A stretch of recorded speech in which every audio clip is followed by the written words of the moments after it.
নমস্কার বন্ধুরা, আশা করছি তোমরা সবাই ভালো আছো। আজকে আমি তোমাদের সাথে সিম্পল একটি ফ্লাওয়ার ডিজাইন শেয়ার করতে চলে এসেছি। আর তোমরা আমার চ্যানেলটিতে নতুন হলে অবশ্যই আমার চ্যানেলটিকে সাবস্ক্রাইব করো আর পাশে থাকা বেল বাটনটিকে প্রেস করো। তো চলো এবার আমরা ডিজাইনটি দেখে নেব। এখানে আমি একটি হোয়াইট কালারের ফুল তৈরি করব। তো যার জন্য প্রথমে আমি সেন্টার তৈরি করব। সেন্টারে আমি অরেঞ্জ কালারের উল নিয়ে নিচ্ছি। দেখো, লম্ব বরাবর নিচের দিকে আমি 6টি ঘর গুনে নিলাম।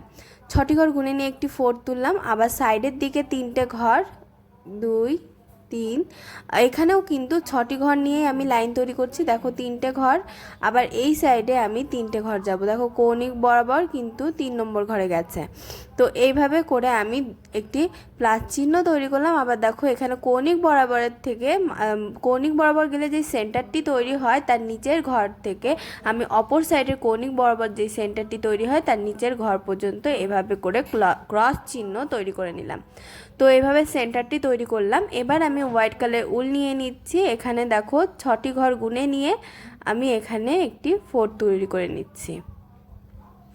দেখো এখানে 2 4 6, তো 6টি ঘর গুনে নিয়ে প্রথমে আমি যেই ক্রস চিহ্ন তৈরি করেছি সেটি বরাবর প্রথমে একটি ভি শেপ তৈরি করলাম। দুই সাইডে 6টি ঘর করে নিয়ে তো সেমভাবে আমি আরও 3টে লাইন তৈরি করে নিচ্ছি। দেখো 3টে ভি শেপ তৈরি করছি। এখানে কিন্তু প্রতিটা ঘরে 6টি করে, প্রতিটা লাইনে 6টি করে ঘর আছে। 6টি করে ঘর নিয়ে আমি এভাবে করে একটি পাপড়ি কমপ্লিট করে নিলাম 4টে লাইন তৈরি করে, 4টে হিসেব তৈরি করে। তো সেমভাবে দেখো অপর সাইডে চলে এলাম। অপর সাইডে কৌণিক বরাবর যে ঘরটি আছে সেখান থেকে 6টি ঘর গুনে নিয়ে প্রথমে একটি ফোর তুললাম। আবার তার বিপরীত সাইডে আড়াআড়ি বরাবর আমি 6টি ঘর গুনে নিয়ে আরেকটি ফোর তুললাম, যার ফলে একটি হিসেব তৈরি হলো। এবার এর ওপরের ঘরে গিয়ে কৌণিক বরাবর ওপরের ঘরে যাচ্ছি আর ওপরের দিকে একটি ঘর বাড়াচ্ছি, তাতে করে কিন্তু 6টি ঘর তৈরি হচ্ছে। এভাবে করে দুই দিকে 6টি করে ঘর নিয়ে আমি আরও আরেকটি হিসেব তৈরি করে নিয়েছি। এভাবে করে আমি আগের বারের মতো করি মোট 4টে হিসেব দিয়ে আরেকটি পাপড়ি তৈরি করে নেব। দেখো 3টে হিসেব কিন্তু তৈরি হয়ে গেছে। এবার আমি 4 নম্বর হিসেবটি তৈরি করছি। সরি, এখানে ভুল করে একটি ঘর কম নিয়ে ফেলেছি, তোমরা অবশ্যই ঘর সংখ্যা ঠিক রাখবে। দেখো আমি এখানে আবার 6টি ঘর নিয়ে আরেকটি লাইন তৈরি করলাম। এবার আড়াআড়ি বরাবর আরেকটি 6টি ঘর নিয়ে লাইন তৈরি করলাম। এবার দেখো এখানে কিন্তু 5টি ঘরের একটি লাইন তৈরি করলাম। দেখো উপরের লেভেলটি সমান আছে আর নিচের দিকে আমি যেটুকু অংশ গ্যাপ আছে সেখানে আমি সেলাইটিকে মিশিয়ে দিলাম। তো এভাবে করে আমি পুরোটা ফুল কমপ্লিট করে নেব।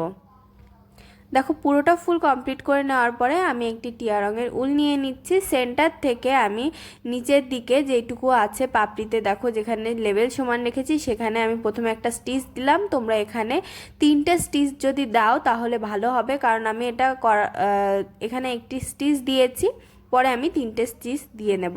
তো এবারে দেখো আমি এই যে লেভেল সমান রেখে আমি 3টে স্টিচ দিচ্ছি। এখানে কিন্তু 6টি করে ঘর আছে প্রতিটা লাইনে। তো এখানে প্রতিটা লাইনে 6টি করে ঘর নিয়ে মোট 3টে লাইন আমি তৈরি করলাম। সেমভাবে আমি আরও 3টে লাইন তৈরি করছি।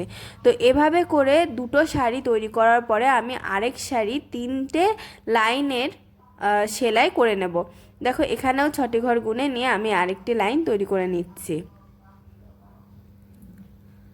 এভাবে করে পাশাপাশি আমি মোট 3টে লাইন তৈরি করে নিচ্ছি। 3টে লাইন তৈরি করার পরে দেখো আমি নিচে 3টে লাইন ঘর নিচ্ছি। ঘর নিয়ে প্রথমে একটি লাইন তৈরি করলাম। এবার 4টি ঘরের একটি লাইন, তো এতে দুটো লাইন তৈরি হলো। এবার 5টি ঘরের আরেকটি লাইন, এবার 6টি ঘরের লাইন।